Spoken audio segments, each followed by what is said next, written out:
Hello, in this video tutorial we are going to make a simple weather station circuit by using BME280 sensor and ESP8266 Wi-Fi module.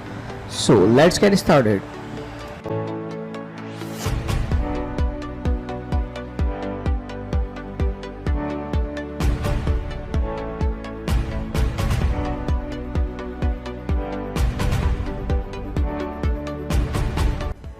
For more interesting projects, please subscribe to our channel and don't forget to click on bell icon for our recent post notifications. This video tutorial is sponsored by PCBWay.com. They are providing you a high quality PCBs for just $5 only. So visit the website and click on this sign in button. Create your account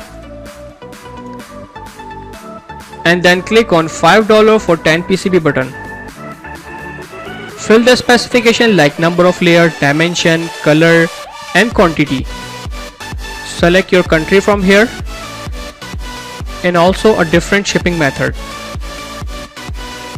PCBWay is also providing CNC and 3D printing service.